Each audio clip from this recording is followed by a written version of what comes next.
देखिए ये NEET 2018 question कह रहा है कि the EM wave propagates in a medium with the velocity of v is equal to vi cap. The instantaneous oscillating electric field of this EM wave along plus y axis, the direction of the oscillating magnetic field of EM wave will be along what? यानी कि जो आपकी wave है उसकी जो velocity है वो ये दी है v बराबर वी आई कैप. क्या दिख रहा है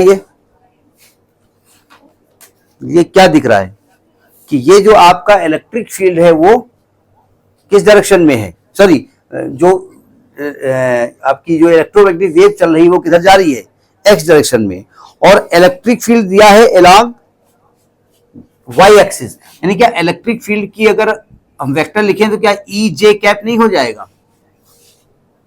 तो आपसे कह रहे हैं कि मैग्नेटिक फील्ड क्या होगा. तो आप जानते हैं मैग्नेटिक फील्ड की डायरेक्शन निकालनी है. ये बी, अब ये कौन सा कैप है पता नहीं है, यानी इसकी डायरेक्शन निकालनी है. ठीक है, अब आप कह सकते हो जेड डायरेक्शन होगा. जैसे आपके अगर ऑप्शन देखें तो ऑप्शन में आपका -y +z -z -x, तो ये मान लीजिए पहली बात देखिए, अगर आपकी वेव x तरफ जा रही है, इलेक्ट्रिक फील्ड y की तरफ है, तो ये z की तरफ होने वाला है. ठीक है, लेकिन z कौन सा, +z या -z.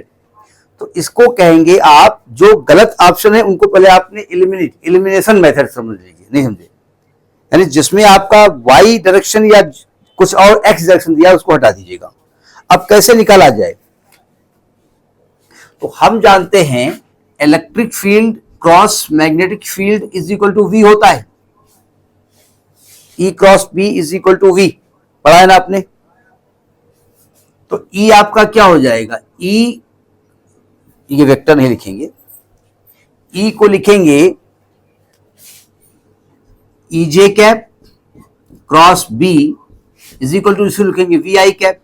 अब देखो ध्यान से, अब B की डायरेक्शन हमको नहीं मालूम है ना. अगर मैं इसको फिलहाल मान लेता हूं कि इसका यूनिट वेक्टर ए कैप है, मान लेता हूं, तो आप जानते हैं अगर मैग्नेटिक फील्ड की वैल्यू B है और जिस डायरेक्शन में भी ये है उस डायरेक्शन के अगर यूनिट वेक्टर से मल्टीप्लाई कर दें तो ये वेक्टर क्वांटिटी हो जाएगा ना. किसी भी मैग्नीट्यूड को जिस डायरेक्शन में वो वैल्यू होती है उस डायरेक्शन की यूनिट वेक्टर से मल्टीप्लाई करने पर वेक्टर क्वांटिटी मिलती है ना. तो इसको हम ई बी अलग कर दें, इसको लिख देते हैं J cross A cap is equal to V I cap. अब बताइए जे क्रॉस क्या करें कि यहां आई कैप आ जाए. तो हमने क्रॉस प्रोडक्ट पढ़ा है आई जे के, जे क्रॉस के करेंगे तो आई आएगा ना. यानी यहां पर आई लाने के लिए हम जानते हैं कि जब जे क्रॉस के करते हैं तभी आई कैप आता है. इसका मतलब यह क्या हो गया कि जो ए कैप एक्चुअली है वो क्या है, वो के कैप है. क्यों, और के कैप किधर होता है, along positive Z direction, along positive Z direction. तो इसका मतलब जो आपका मैग्नेटिक फील्ड है वो पॉजिटिव जेड डायरेक्शन में है. समझ में बात आई नहीं आई. अब आप कहेंगे पॉजिटिव कैसे लिखा, अरे भैया अगर आप इसको के क्रॉस जे करोगे तो माइनस का आई आएगा ना, उल्टा मल्टीप्लाई जब होता है. ये आपने vector product of two vector पढ़ा होगा ना. ठीक है, तो ये आपका नीट 2018 क्वेश्चन है. ठीक, नोट करिए.